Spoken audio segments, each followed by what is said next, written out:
All right. I am super excited because today we are going to be talking to someone who is a early mentor of mine in the online space, even though he didn't know it at the time.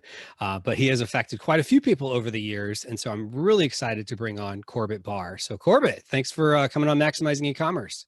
Hey, Kevin, happy to be your guest today. Thank you. Yeah. So I've been following you early on. And so I went through a period, which some people have been listening for a while may have heard me talk about this, where I was in the corporate world, climbing the corporate ladder, and just kind of got to that point where I felt like, am I climbing the right ladder? And I just started finding podcasts, and podcast was kind of my place to, I guess, reprogram, as a word I used when we were talking offline. Yep. And so just to help everybody give a little bit of understanding in your background, as we're going to now, I guess, talk about, the general career path in the online space, which I think definitely is something that affects e-commerce sellers and kind of as we're independent business owners. Do you mind just kind of diving into your backstory? No, not at all. It sounds like we have some overlap. Right. I've been an entrepreneur for 15-ish years now, and I had climbed the corporate ladder myself, only because when I got out of school, I think that looking around, I knew that I wanted to make an impact. I wanted to make some money, and it seemed like becoming, a business person, for lack of a better term, was the best way to go. And I jumped in and worked hard and climbed the ladder as best I could, and just kept realizing that it didn't feel right for some reason. I didn't like someone else having control over my life so much. I was traveling as a consultant to Fortune 500 companies, and they were putting me in Houston or Chicago or some other city for a period of months to work for some massive company that, it just didn't feel good to be making some huge entity a little bit more efficient. It didn't feel like I was really making that big of an impact. And when my wife got into grad school in San Francisco, we moved there in 2005. I had just reconnected with a bunch of people that I knew from work or whatever. We had moved from Seattle to San Francisco, and I reconnected with an old colleague who was starting a company. And I had always had it in the back of my head that entrepreneurship was something I was curious about, and that at some point in my life, I felt like I had to give it a try just to see if I had what it took. But I didn't know any entrepreneurs. I didn't grow up around them. My parents were blue collar. And you mentioned this idea of reprogramming. Well, I had spent the entire early portion of my career working in the corporate world, and you get plenty of programming there. Oh yeah, lots of it. Lots of programming there, drinking the Kool-Aid, as they say. And this was, pre-podcast. This was pre-YouTube. And it was after the first internet boom. So that's all I really knew was this, what had gone on around 2000, 2001 with the dot-com boom. So moving to San Francisco was really my reprogramming, because there's a whole culture there. And it was kind of rising at that time from the ashes of the first internet boom. Oh, right.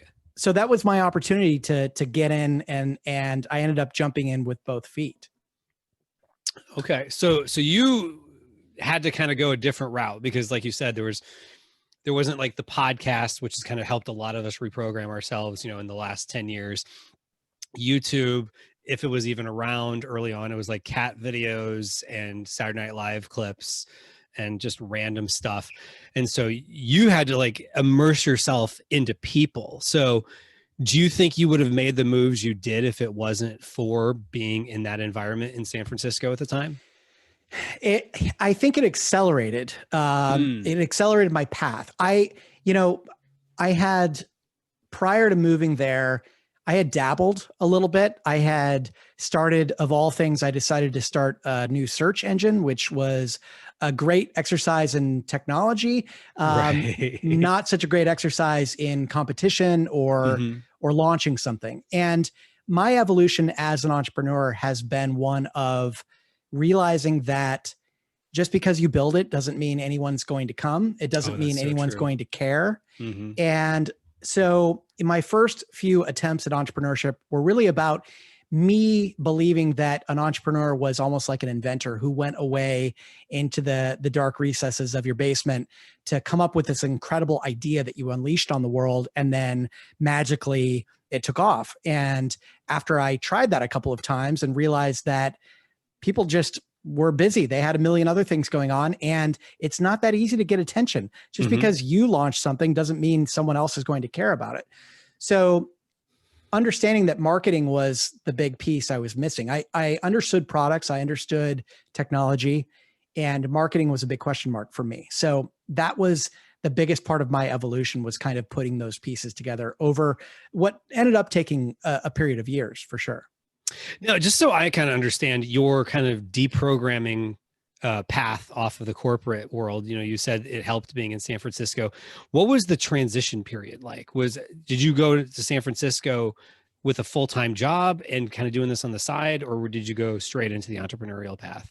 No. So when we moved, I had started a new consulting gig with a Seattle-based firm that was opening an office in San Francisco. They're called Point B, and they're sort of traditional, big business strategy consulting and project management. But they had the difference was you could basically decide to live and work in the same city, which in consulting is somewhat novel, because in a lot of situations, if you're with Accenture or something, they're sending you all over the country. So it was a bit more lifestyle focused, and they were opening an office in San Francisco, which was great. I was able to move with a job. When I found this opportunity to become a founder in a new startup, I had to make a decision about leaving this company. And I actually approached my boss at the time, mentioned to him that I was planning to do this. And because this company was so lifestyle focused, they're really great. I mean, if you're a consultant, I encourage you to look for something like this. It could even be a transition for you. Because they were so lifestyle focused, my boss said, well, why don't you just cut back your hours and see where this other thing goes? Awesome. And so instead of having to leave entirely, I had a great transition period of, I think it ended up being close to 6 months, where I was working half-time on the projects at the consulting firm. And that freed up a bunch of time for me to pour into this startup. And, with startups in the beginning, there's a lot of ideas going around and, discussions and so on. And you're not necessarily getting a lot of work done. You're not making a lot of progress towards a product. So it was the perfect amount of time for me to decide whether or not the startup was really worth pursuing. Got it. So did you get to the end of that 6 months and realize, okay, I want to pursue this startup? Or is this where you realized this is not the field of dreams? It's not just a build it and they'll come. No, I jumped into the startup with both feet. And this was a fairly typical startup story of that era, which was that we rented an office. My co-founder and I, we hired one person. We were paying out of pocket for the office and the employee. He and I were heads down writing code and building the product. And then we went out and shopped it around to venture capitalists for, ended up being about 9 months or so. We raised venture capital. We built and launched the product. We had an office of 10 people. We had advisors, a board of directors, the whole thing. And then in 2008, we were caught in a bad position, which a lot of startups were at the time. And that is that a lot of businesses that are based on venture capital are trying to build a product for free that they figure out how to monetize later. Right. The goal is to get a bunch of attention, get a bunch of quote customers who aren't really paying you anything, and then figure out how to monetize it later. Well, in 2008, this massive financial collapse happened. Venture capitalists were freaking out, and they were really just focusing on fewer and fewer bets. And ours was right below that cutoff line. So we had to make a bunch of hard decisions. We raised what's called a bridge round. We had to lay people off. And I had long been feeling that, this wasn't exactly my idea of entrepreneurship. I thought that because I was my own boss, I was going to have all of this feeling of freedom and controlling my own fate. But instead, I was spending till 1 a.m. in the office a lot of times. I had, as I said, a board of directors, advisors, employees, a co-founder, a landlord, all of these people asking me for things. And I had less control over my life than I did before. And So when that financial collapse happened, this was nearly 3 years into this startup, I decided, instead of hunkering down and pushing through or just jumping into the next thing, I decided to hit a reset button in a major way and take a step back. And this time, instead of just jumping into something, ask myself what I really wanted from my work and my career and how it should integrate with my life instead of the other way around. I'd always thought about how am I going to make my life work around my career. So my wife and I packed up our Subaru with our dog and set off across the southern border into Mexico on a what ended up becoming an 8-month-long sabbatical. So at this point in time, you're completely out of the corporate world, right? Completely out of the corporate world. I had been for a couple of years, although the startup world felt in some ways like the corporate world, but faster and with more responsibility. So at this point, I'm out of the corporate world. I have no business interests or ventures at the time. And basically, I wanted to give myself space to reimagine what I wanted to do next. Okay, interesting. Yeah, because like the point where you're talking about, like I can visualize it. So you and I are, I think, right around the same age, give or take. And 40 something. Yeah, 40. And it's the numbers don't get smaller each year. Yeah, There's always an extra candle. So like thinking back to that time period is like, I got out of college in, I'll date myself, 99. And it was all about like the optimism of the world, because the World Wide Web, it's online. All these people are going, quote unquote, online, which at the time was, onto like, the phone line.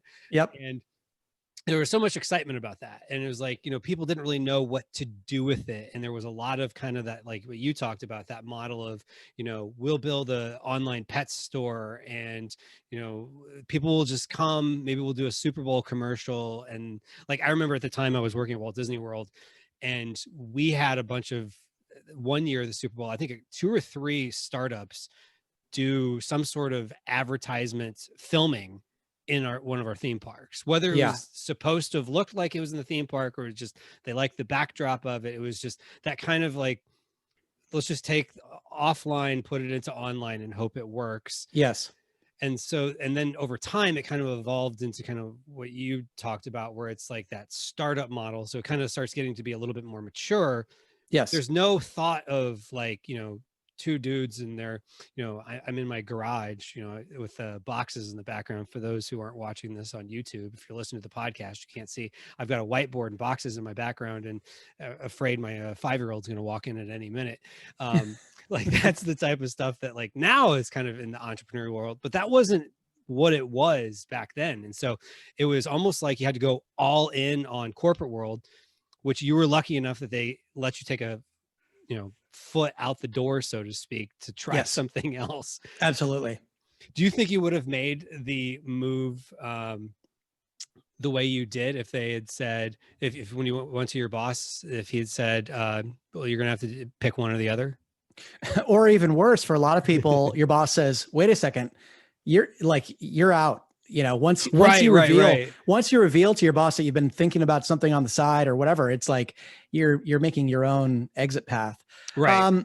I don't know, because the reality of building a startup in that way that I did is that I had to dig into savings pretty deep. We went about a year. And I was working part-time for some of that, but then there were many months where we didn't have any revenue coming in. We didn't have any investment.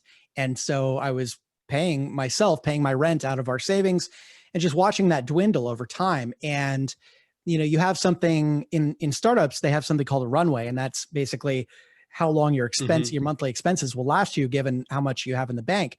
Well, as an entrepreneur, you have a personal runway as well. You've got a certain amount of savings. And, some people dig into credit cards as well to fund their startup. And I don't have that kind of stomach to do that.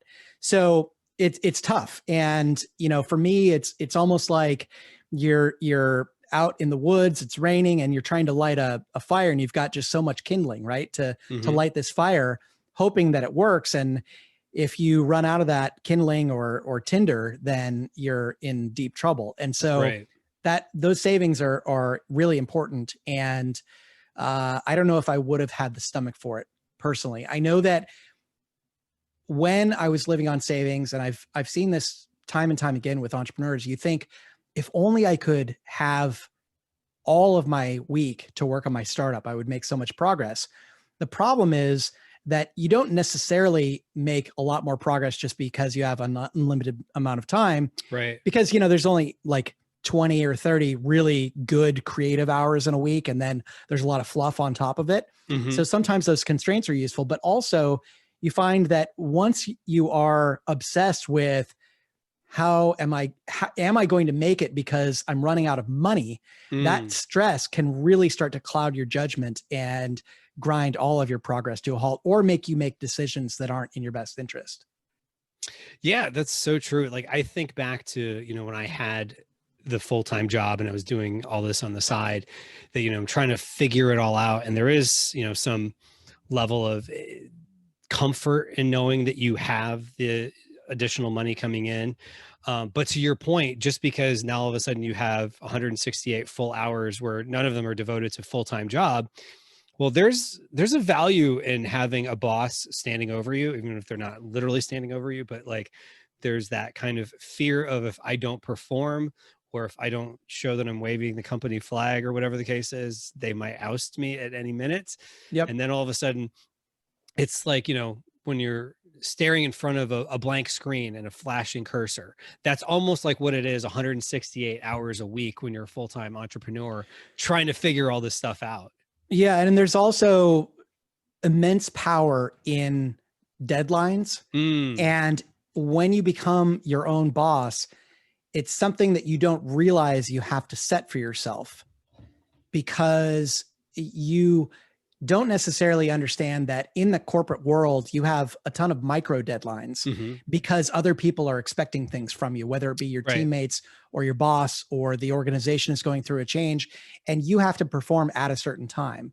But as an entrepreneur, a lot of times the only deadline is, I'm going to run out of money on this date if I don't have enough revenue coming in. And that could be a year from now.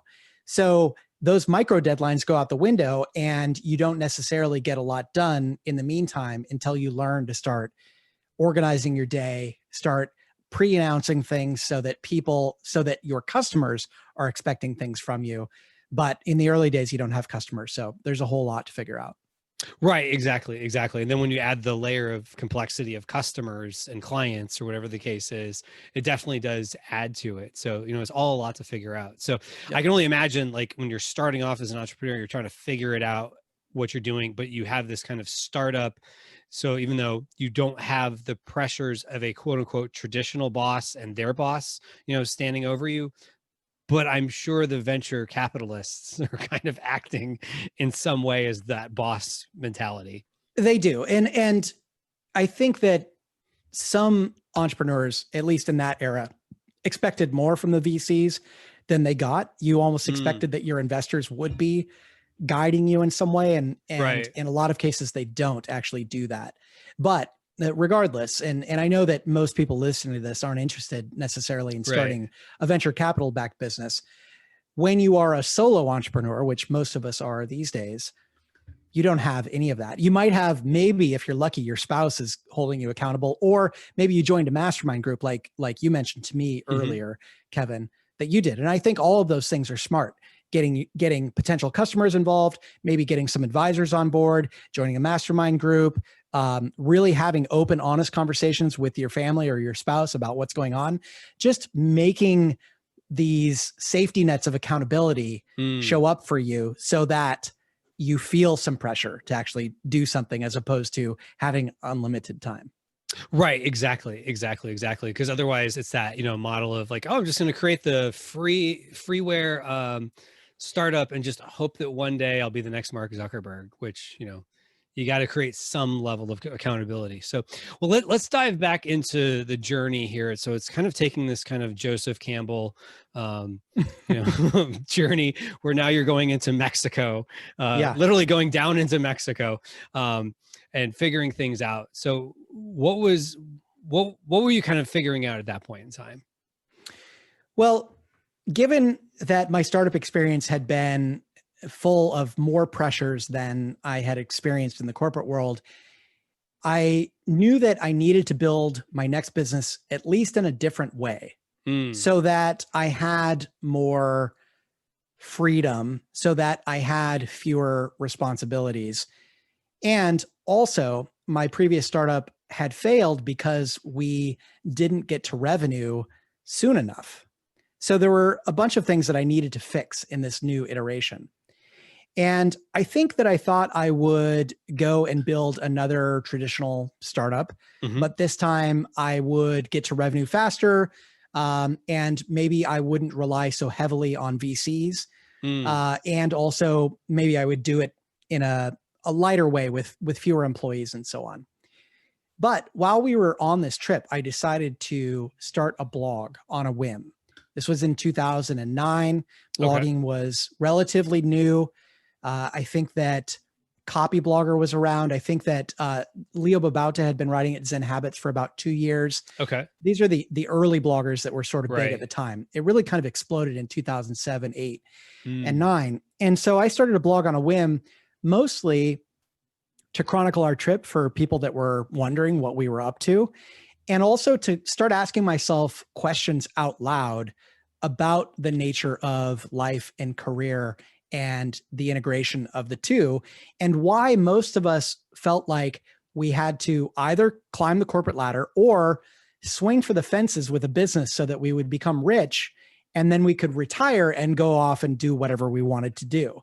I wondered, like, why couldn't we enjoy our lives and our work at the same time and not let our work necessarily dictate everything about the way that we lived? So we're on this trip in Mexico, and we end up meeting a whole lot of really interesting people who had figured out ways to make their careers work around their lives instead of the other way around.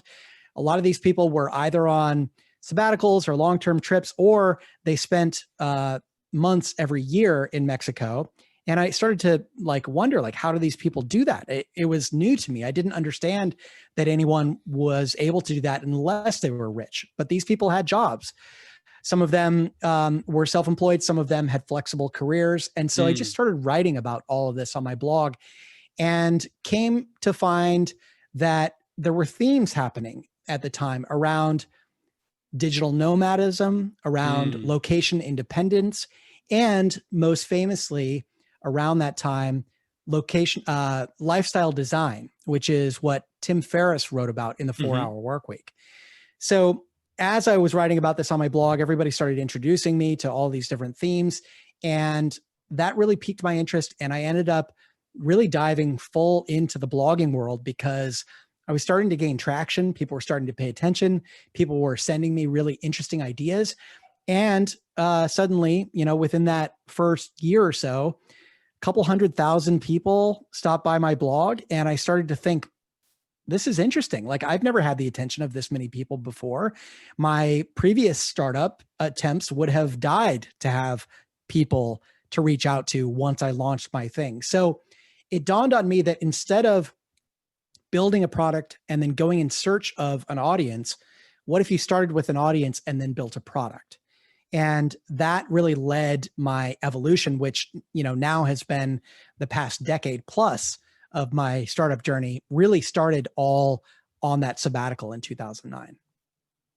Interesting. Yeah, because that's a very good question about the build a product first before the audience, or, get the audience before the product. And, for those of us who are listening to this, who are kind of spoiled by Amazon kind of lets us cheat that one a little bit because they've got the audience, but somebody has the audience, somebody has the attention, and more we are learning attention is the new currency. And so, as soon as you start stepping outside of Amazon, try to create your own website, it really is crickets. Just because, you're selling X number of units a day on Amazon doesn't mean you're going to sell X number of units on your own website. Now you're starting to get into the audience building and the list building and all that other stuff. Yes. Kind of like what you're describing. So, but here's how I would look at that. And it's interesting, right? Because Amazon has an audience. You could say that iTunes has an audience as well. Oh, true. Right. But just because you launch a podcast, you know that it doesn't mean that it's automatically going to get featured in iTunes. Mm-hmm. And just because you launch a product on Amazon doesn't mean that you're going to magically start making sales. True. There's a lot of competition out there. Mm-hmm. The difference between Amazon and iTunes and traditional gatekeepers like book publishers, for example, Mm-hmm. is that Amazon and iTunes are more than willing to let as many publishers or creators or entrepreneurs launch things into their marketplace as they wish. But the demand doesn't necessarily change. There's a fixed number of customers on Amazon. Of course, it grows every month, but Right. there's a fixed number of people that are looking for, like today, I just bought a new cable for my headphones, right? So I go on Amazon, I type in headphone cable, and there are like 50 different results. And Mm-hmm. you can tell that a lot of them are the same product, branded different ways, Right. you know, and so there's that whole thing. With a publisher now, they have only so much demand. So it doesn't make sense for them to publish thousands and thousands of books. They have to make choices carefully to decide how many people to create products. And so they have fewer products, but they match it up with the demand that they have. So in the old days, if you got accepted by a publisher, they had the audience. But now publishers are realizing, aha, the people that are successful publishing books are the ones that come with an audience already. So the people that are getting big book deals, and I have several friends who are signing massive book deals these days in the 6-7 figure range, are the people that show up with audiences with hundreds of thousands of people on an email list already. Mm-hmm. So that when they partner with the publisher, yes, they get some benefits, but the publisher is getting these benefits as well. The same is true of Amazon, I'm sure. If Anchor, which is a product, a company now that is known on Amazon, but Anchor has become a brand. They have their own following. You can go to their website and buy things. They launch things that get featured on technology websites and so on. If they publish a product on Amazon, they're going to sell thousands and thousands of units. Whereas if Joe Schmo, who has no audience, goes to Amazon, it's a 50-50 whether or not you're going to succeed. And of course, you've got the hundreds or thousands of dollars invested in the prototype and all the things that go along with it. So an audience is still incredibly useful, even if you're participating in a marketplace that has an audience built in. You have to prime the pump somehow. And, you know, like actually a friend of mine just asked me, hey, I just created this thing on Amazon. Would you mind buying one? I'll send you a refund over PayPal and then you go leave a review kind of thing. So people know that you have to prime the pump, but even doing that doesn't necessarily. So yes, building your own audience is painful. You hear crickets at first, but it is one of the most valuable things you can do long-term. It doesn't mean it's the fastest way to get to revenue, but man, there's nothing more powerful than having a built-in audience. Yeah, that's so true. And that's one of those things that I've really come to discover more on the maximizing e-commerce, which we'll say my entrepreneurial career is in two buckets. There's the selling physical products and the helping people sell physical products. And as time has gone on and, you know, get more subscribers on YouTube and, you know, build the email list, I've just found, you know, less requiring, whether it's Amazon, you know, sending me traffic, which, you know, Amazon's not really involved in the other side of things, but really more like affiliates, for example, like getting other people to promote my stuff. I can send an email out to a list and people, you know, will take me up on it, and I can segment the list. So it's not necessarily whatever it is going to everybody. It's the people I think might be interested in whatever it is I'm talking about. So yeah, there's so much value in that. So you've got this, audience you've built in a community. And I know there's been lots of conversations over the years on there. What are you seeing as kind of for the people that are listening to this saying, I'm so dependent on the platform's traffic, but I want to be less dependent on the platform's traffic. I want to start building my own audience. What are you finding are some of the mistakes or things people do to kind of get in their own way of doing that? Well, you know, there are only a couple of ways that you can own your own audience these days, right? And these are basically, you have to focus on things that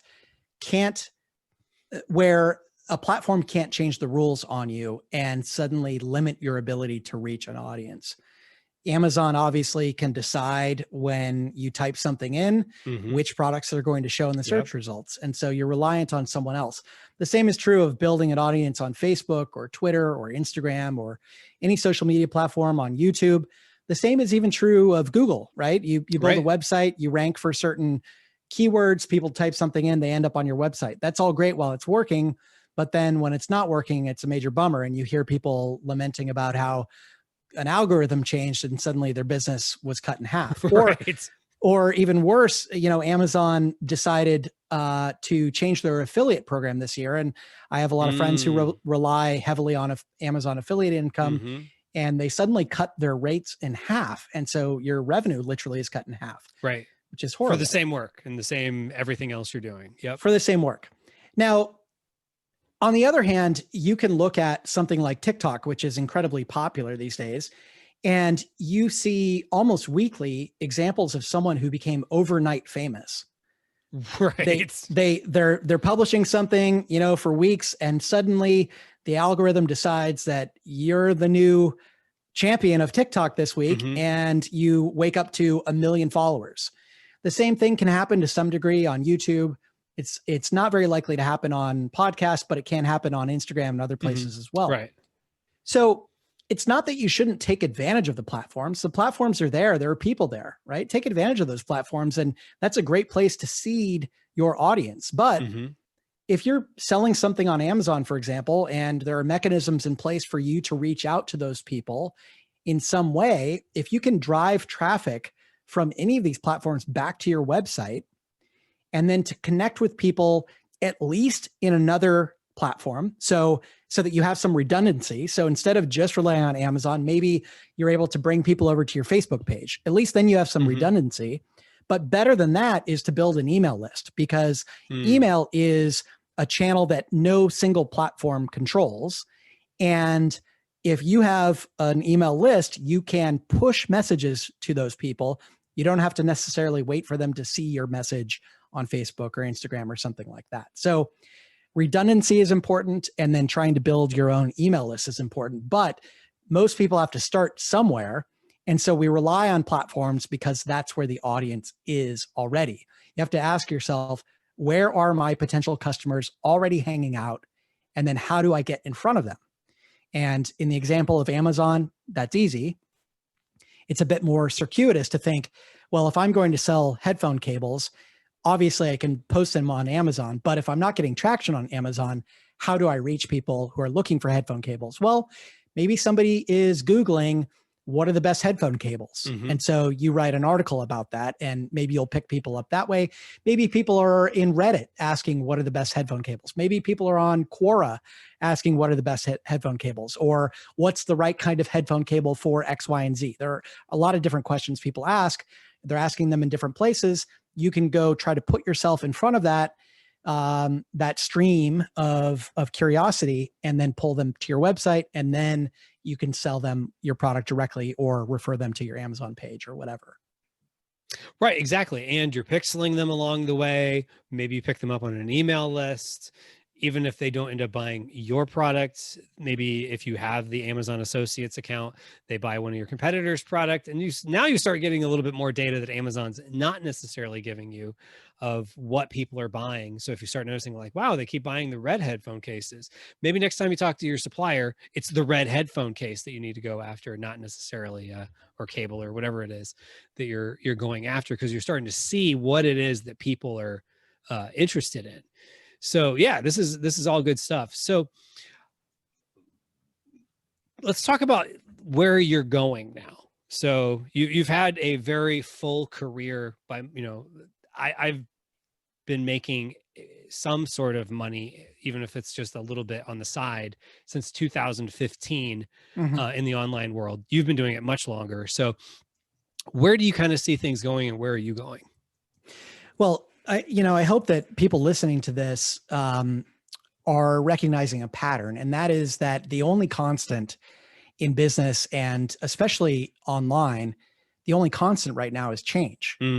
Everything changes year to year, especially in a 5-year period or a 10-year period. Things change dramatically. I mean, when I got started Blogging was a thing and email was a thing, but YouTube was just getting started. Podcasting was just getting started. And all of this has happened over such a short period of time that on one hand, it can be disconcerting as a business builder because there's not a lot of stability. But on the other hand, it should, for most people just getting started, feel like an immense amount of possibility, because whoever is able to capitalize on these new trends can find themselves, if not overnight famous, they can at least find themselves with a new stream of enormous demand and interest that they can try to fulfill in some way.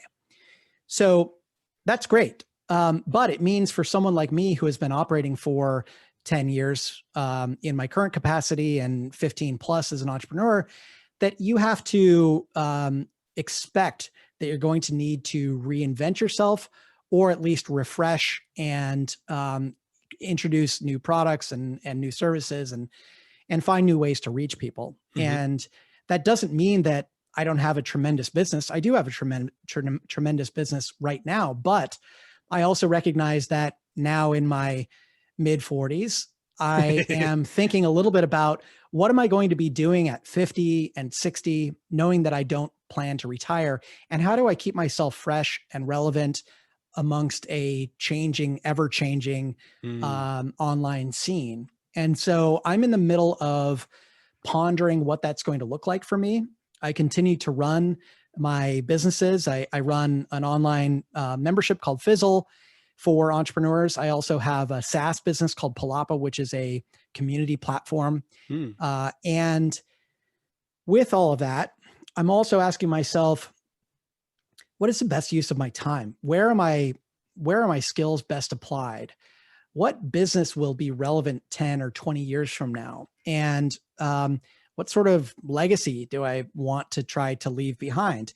And so it's just time to pause and reflect. I also have noticed that certain channels like social media, I think sometimes give more than you receive from them. I think there are things that they want from us, and if you're not careful, you end up just kind of falling into that trap. And so I have hit the reset button in a number of different places. I actually deleted all of my social media posts on Facebook, Twitter, and Instagram. I also have on my personal site right now a blog post that says I'm starting over, and I'm literally considering with a blank slate, like, what do I want to do next? And of course, I have assets and a foundation that I'm going to build on, but that doesn't mean that I might not completely rebrand or change things. So it's a time for me to pause and reflect. And partly this is, anticipating changes in the online world. Part of it's because I had worked with a business partner for a number of years, and we have parted ways recently. And it's just an interesting conversation to have and to ask yourself, what do I want my relationship online to be? And how do I want to participate in what channels? And you wouldn't believe the outpouring of support and curiosity that I've gotten from announcing this. People have just been writing me like crazy, saying that they've been thinking about doing the same thing, a digital housekeeping, you might call it. Some people have, quit different platforms altogether. Others have consolidated or changed the way that they relate to those platforms. So I don't know where it's all going, but it's a fun place to be right now. Right. Yeah, that's interesting. So what did it feel like when you hit the delete button? And I'm sure there's probably some sort of, are you sure you want to do this? Oh yeah. Pop up. Definitely. More than that, there's, there are warnings and so on. And they ask you to you type in your password and say, I'm sure I really want to delete this and so on. And then after you're all done, they say, well, just in case you want to come back, we'll keep everything for the next month or whatever, and then just by logging into those platforms, it brings you back. So it's just the content you deleted, not necessarily the whole account. Exactly. I just deleted the content, not the whole account. So first of all, I archived everything. I kept a copy of all those things. You can't just republish them, but at least I have a record of them in case I'm curious or whatever. Right. And it felt Frustrating in some ways at how difficult the platforms make it to delete things in mass. But then it felt incredibly liberating. It felt like I had possibility again. It felt like I wasn't weighted down by having 10 plus years of everything that I've said online available in public. Not that I've said anything crazy, but it's just, I don't think people understand how dramatic a change it is to have a record of most of the things that you've thought about over years and years available forever for anyone to see online. It's crazy. And I don't think we've grappled yet with what that will do to us as a society and as individuals. So wiping that really felt freeing. And I am glad that I did it. And I look forward to having a new relationship with the social media platforms. Okay. Yeah. Cause that's the thing is like, just as like we talked about how, the online space has changed, all our opinions change. Yeah. And so just because you said something in 2012 doesn't mean that you have the exact same opinion, or the context is different. So, when you're trying to fit it into 140 characters or whatever, it's not going to get all the context and the other kind of why that was going on behind it. So yeah, I could see how that would be freeing. Well, and just think about, we were all raised to not judge a book by its cover. And I think now it's so easily to judge a person based on their public content and not to get to know that person. And I'm not saying that I've had any issues with this at all. I haven't. I rarely have negative interactions with people, but at the same time, I also don't like the feeling that you get on social media where it's almost as if everyone is saying, look at me, look at how amazing I am, how great my life is. Right. And, behind the scenes, it's not like that. And I just miss some of the humanity of actually having to meet someone or have a conversation or at least hear their voice or see them in an interview or something to understand who they are and what they're about versus some photo they posted on Instagram that, represents a magical moment that happened one day that was probably posed, Right. It was probably posed with filters and photoshopped and get just the lighting just perfect and all this, which that's not the way real life is. So where do you kind of see things going? So I know you're still figuring out your own path, but where do you kind of see the road being paved ahead? Well, I know that there is a lot of interest now in more private experiences. And I don't mean completely private, but private in terms of walled in some way. At Fizzle, the community that I run, we've had, for 7 years, 8 years now, a really great energy, vibe, set of norms in the discussion that we have because it's behind closed doors and because we've really set a tone and because we can police that in some ways. So it makes, even though, in some ways there are more restrictions on what you can do there. We don't like people promoting things. We don't like people putting other people down and so on. Even though it's more restricted, it makes it more freeing for a lot of people because they feel like they can say what they want without worrying about trolls or, the other kinds of people that you encounter in public spaces. I know as well that there are a lot of success stories happening on Substack, which is a place where people are publishing paid email newsletters now. And that's interesting as well, right? You're paying someone to send you emails every week. Don't we get enough emails already? But instead of, people publishing publicly on YouTube or a podcast or a blog or whatever, they're able to do different things behind a paywall and they're able to support themselves in a way that doesn't need them to publish ads and so on. So there's a lot of interesting things. I think people are going to reevaluate this model that we've been in, which is everyone should publish consistently all the time, publicly for the world to see for free. And then, hopefully you rely on some ads or something. I think there's just a lot of changes that are going to happen there. And I'm interested to see where that goes, and also interested to see what I might want to do with that. Again, I don't exactly know where it's going, but I'm having this conversation and finding out what other people think as well. Interesting. Interesting. Yeah, that's a good question, is where are things going? I can see, that whole kind of like, things kind of go in pendulums. Hmm. The pendulum for about 10 years ago is like, oh, transparency, put everything out there. But then after a while, it's like, well, maybe you've got a group of people that are all being transparent, whatnot, and then someone just comes in crashing the party, um, who's just saying crazy stuff. So, Yes. you know, and oftentimes it's anonymous online too. So they might just be saying it just to get a reaction, and then they're going to go say the exact opposite point they're making somewhere else just to get a reaction there. Yeah, and that's the problem with public social media, with anonymous social media, and there's a film on Netflix, The Social Dilemma, which a Oh, lot of okay. people have probably seen, Hmm. which addresses all of this. But the gist is that often the person that amasses the biggest following on social media is the person that says the most outlandish things, because Mm. that's what gets attention.